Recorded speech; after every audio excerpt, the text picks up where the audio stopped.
En el video anterior habíamos visto la glucólisis cuando había una buena provisión de oxígeno. Pero ¿qué pasa cuando hay poca provisión de oxígeno? Es decir, que la reacción es en condiciones anaeróbicas. El piruvato formado en la glucólisis se va a fermentar, va a pasar a un proceso que se llama fermentación, dando como resultado dos productos. Por un lado tenemos el etanol,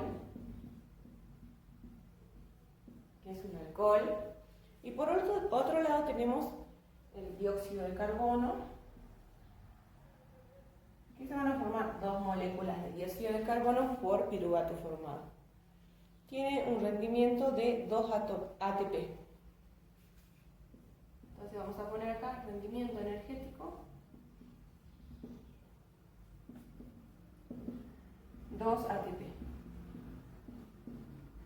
por piruvato, pero recuerden que en la glucólisis se forman dos piruvatos, es decir que tiene un rendimiento energético de 2 piruvatos en condiciones anaeróbicas.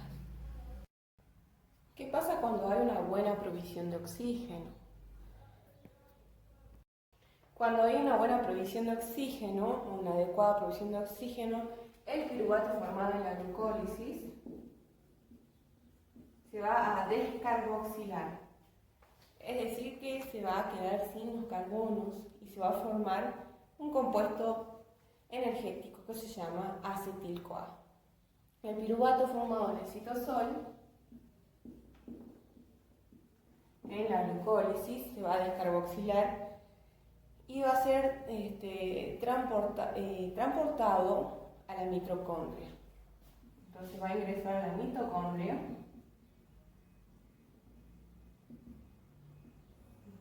Va a ser transportado a la mitocondria y por una enzima, un complejo multienzimático piruvato deshidrogenasa, constituido por 3 enzimas, enzima 1, 2 y 3. Vamos a poner complejo multienzimático. Este complejo multienzimático entonces se llama piruvato deshidrogenasa.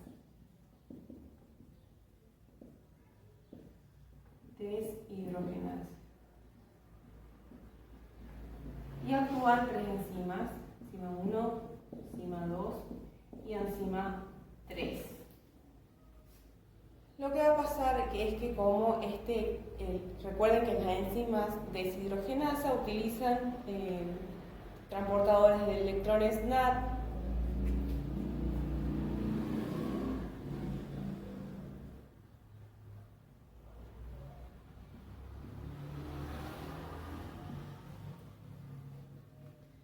y también FAD.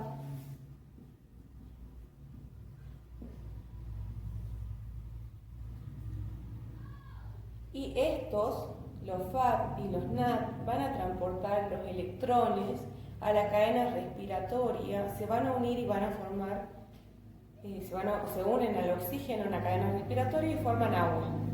Entonces vamos a ver acá que participan en la cadena respiratoria.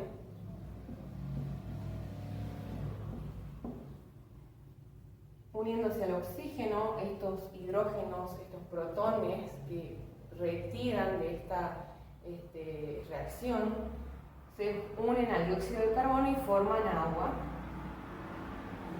en la cadena respiratoria. Por otra parte, acá se va a liberar dióxido de carbono y se va a formar, una vez que actuó el complejo multienzimático, se forma el acetil-CoA.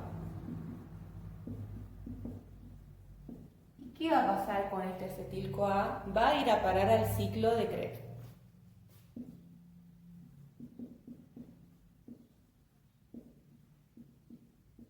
Porque el ciclo de Krebs,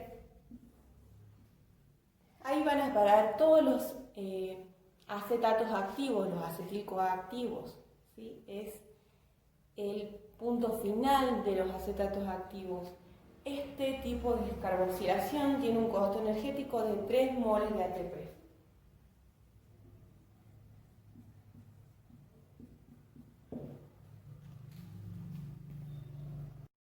explicar ahora otra vía distinta de los hidratos de carbono, que es la vía de las pentosas.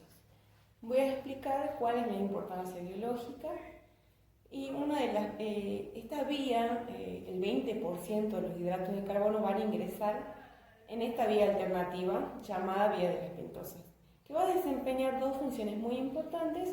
La primera va a generar la nicotina, amida, adenina, dinucleótido, fosfato reducido, es decir, el NADP reducido. Es decir, genera nicotinamida, adenina, dinucleótido, fosfato. Y esta nicotinamida, adenina, difosfato va a participar luego en la síntesis de los lípidos. Y otra cosa es que produce la pentosa fosfato para la síntesis de los nucleósidos y los ácidos nucleicos. Otra cosa es que entonces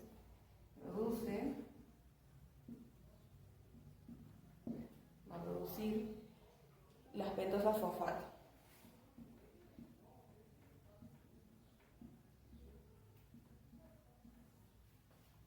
Estas pentosas fosfato entonces sirven para la síntesis de nucleósidos y ácidos nucleicos.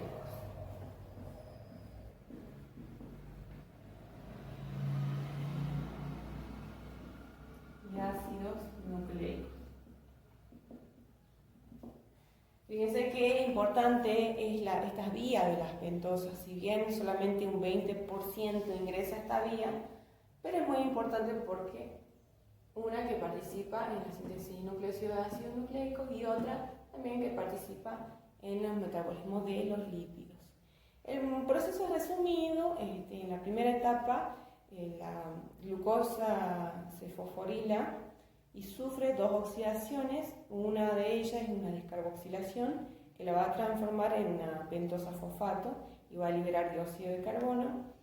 En esta fase se va a llamar la fase oxidativa, porque va a producir todo la nicotina, adenina y dinucleótido fosfato que la vía va a generar. En esta primera etapa entonces se va a generar un ADP.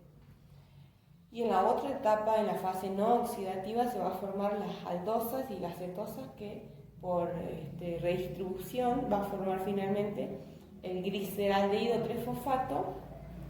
Al último forma el gliceraldehído 3-fosfato y también va a formar la fructosa 6-fosfato.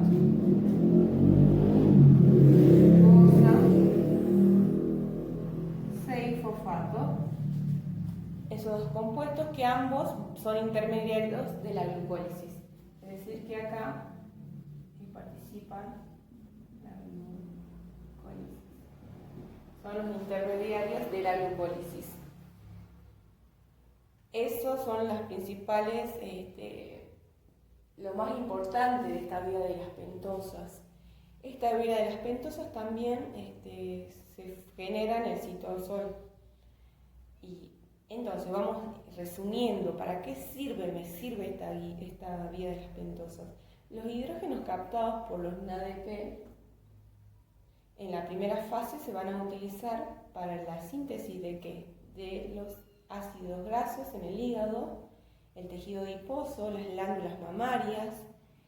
También sirve para la síntesis del colesterol, los ácidos biliares en el hígado, los procesos de desintoxicación. Cuando nuestro cuerpo, por ejemplo, ingiere mucho alcohol, lo que va a pasar acá es el proceso de desintoxicación gracias a los NADP. También produce ribosa 5-fosfato, también como les decía, para la síntesis de ácidos nucleicos y nucleósidos. Entonces es una vía muy importante, si bien solamente el 20% de los hidratos de carbono ingresan a esta vía, pero es muy importante, tiene una importancia biológica impresionante por estos dos motivos. Bien, en esta última vía vamos a ver una nueva vía que se llama gluconeogénesis. Gluco, de glucosa, neo, de nuevo, génesis, origen. Es el proceso de biosíntesis de la glucosa y el glucógeno a partir de fuentes no glucídicas. Este me va a permitir obtener energía cuando en la dieta no me ofrece suficientes carbohidratos. Cuando en la dieta no consumimos suficientes carbohidratos, entonces lo que hace el cuerpo a partir de los lípidos o los aminoácidos va a generar energía.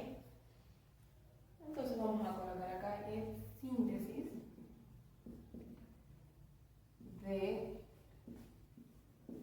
glucosa y glucógeno a partir de fuentes no glucídicas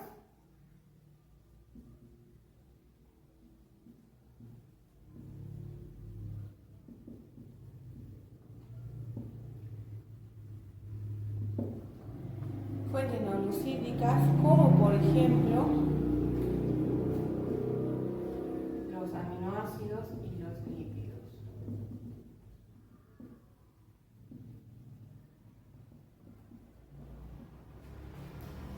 Los aminoácidos y los lípidos, por ejemplo, lo que va a pasar es que en la glucólisis anaeróbica el piruvato se va a transformar en lactato. Cuando no hay una buena provisión de oxígeno. Este lactato, que está en la vía gluconeogénica, entra a la vía gluconeogénica, es decir, que entra en la mitocondria.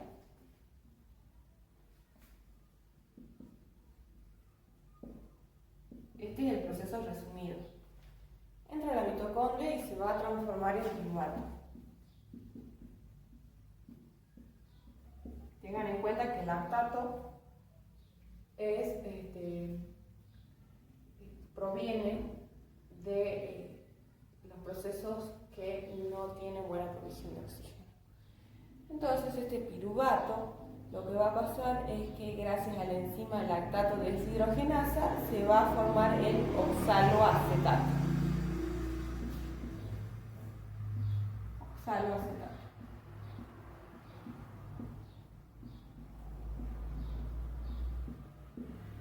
La enzima deshidrogenasa.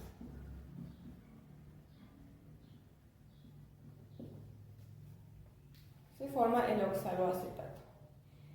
Recuerden que este oxaloacetato se conecta, es un alimentador del ciclo de Krebs. Este oxaloacetato se va a convertir luego en glucosa y glucógeno. Tiene la capacidad de formar glucosa y glucógeno. Es muy importante el oxaloacetato. Entonces, vamos a resumir todo. La gluconeogénesis es la síntesis de glucosa y glucógeno a partir de fuentes no glucídicas. Estas fuentes pueden ser aminoácidos. Por ejemplo, los aminoácidos a partir de las cadenas carbonadas de algunos aminoácidos. Estos aminoácidos originan el alfa-cetoglutarato, el succinato, el fumarato, el oxaloacetato, el piruvato, y constituyen a la formación de glucosa luego en esta vía. Todo eso que les nombré, todas esas cadenas carbonadas que yo les nombré, pueden formar glucosa y glucógeno.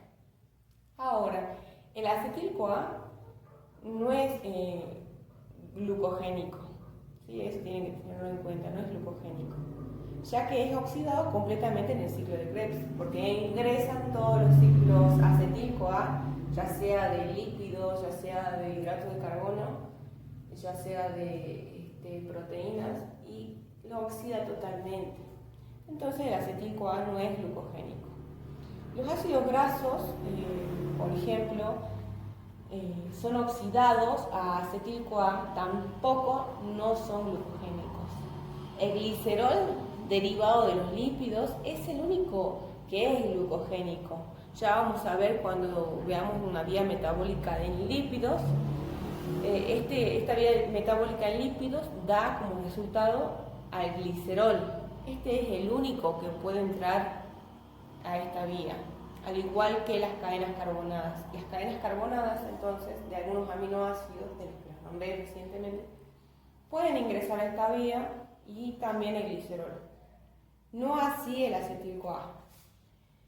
También es muy importante saber que durante el periodo de reposo, después de un ejercicio intenso, cuando realizamos mucho ejercicio, lo que va a pasar es que el lactato producido en los músculos va a difundir hacia la sangre y va a ser captado por el hígado, que lo va a convertir en glucosa y glucógeno.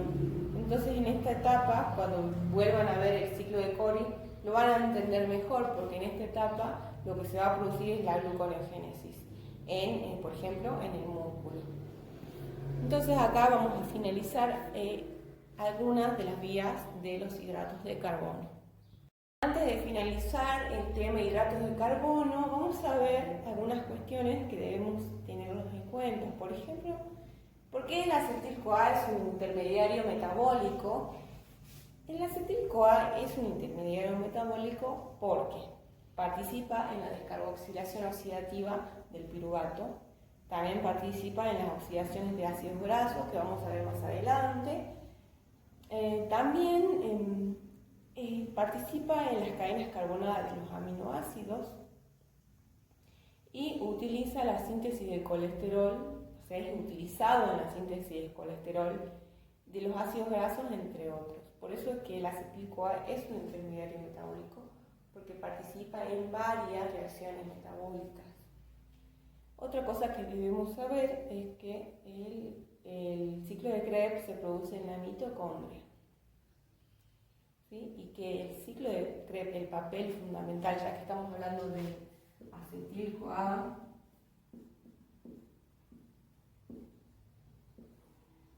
¿cuál es la función más importante del ciclo de Krebs?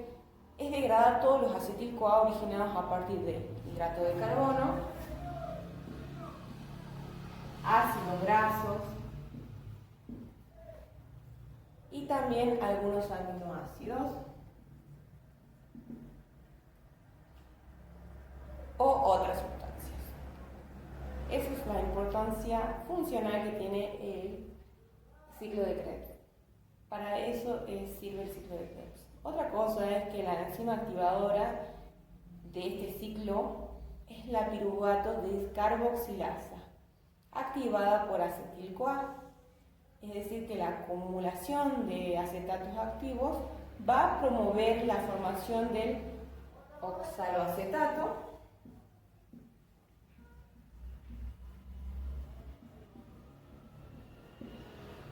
y estimula al ciclo, porque recuerden que el oxaloacetato es el primero que aparece en el ciclo de Krebs. A partir de la activación de estos acetatos activos activan el oxaloacetato y ahí empieza a motorizar el ciclo de Krebs. Esto también es muy importante para que ustedes lo tengan en cuenta. Ahora vamos a ver el costo energético que tiene la glucólisis. A partir de un mol de glucosa, ¿cuántos ATP voy a tener? Ahora vamos a ver el rendimiento energético en condiciones anaeróbicas para un mol de glucosa. Hay que recordar que un NAD me va a generar 3 ATP y un FAT me va a generar 2 ATP. Eso tenemos que tenerlo muy en cuenta. Un mol de glucosa ingresa a la glucólisis que se da en el citosol y me va a desprender un total de 2 ATP y 2 NAD.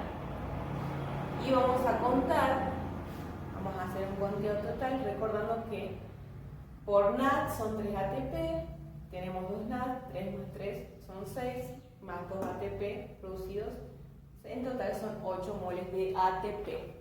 Ahora, ¿qué va a pasar? Esta glucosa se va a transformar en piruvato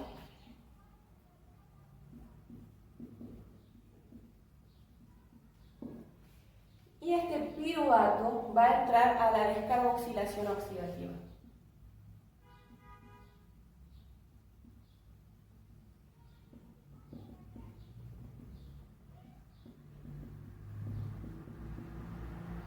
En esta descarboxilación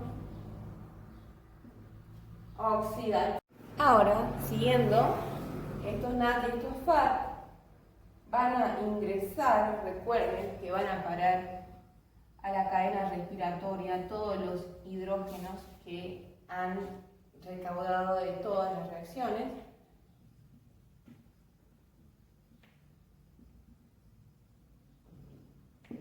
A la cadena respiratoria. Recuerden que el ciclo de Krebs tiene un total de 24 moles de ATP.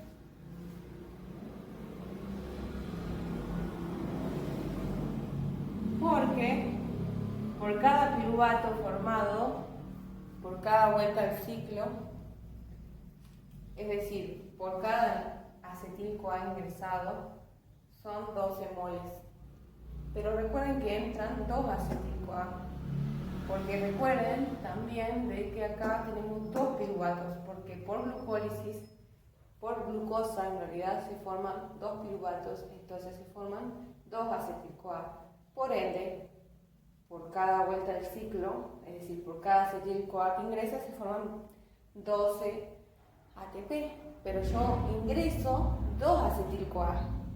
¿Sí? 2 acetil-CoA, por eso son 24 moles de ATP que se forman en el ciclo de Krebs. Ahora, esta cadena respiratoria se da en la membrana interna de la mitocondria. Vamos a poner membrana interna de la mitocondria. Interna de la mitocondria.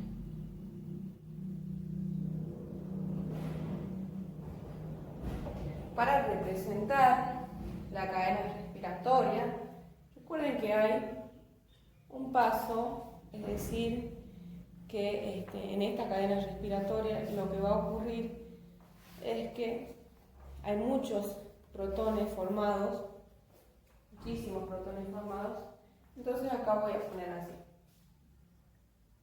Tenemos los protones, también ingresan electrones. Hay un gradiente de concentración de protones y electrones. Es decir que en la primera etapa, recordando un poco de la cadena respiratoria y la fosforilación oxidativa, la cadena respiratoria consiste en complejos proteicos que están incrustados en la membrana interna de la mitocondria, que a través del cual tiene lugar el transporte de electrones desde los NAD y los FAD. Entonces tiene lugar el transporte de electrones desde los NAD y los FAD en la cadena respiratoria. Lo que va a pasar es que ¿dónde salen estos NAD formados? Son producidos en la glucólisis, en el ciclo de Krebs, hasta el aceptor final, que es el oxígeno, para la formación de agua. ¿Sí? Entonces, ¿cómo vamos a escribir eso? Vamos a poner así, que este gradiente de protones y electrones, lo que va a pasar es que bombean los protones generando un gradiente electroquímico rico en energía que activa el complejo 5 ATP-ASA. ¿Sí? Entonces estos gradientes de concentración van a activar el complejo ATP-ASA.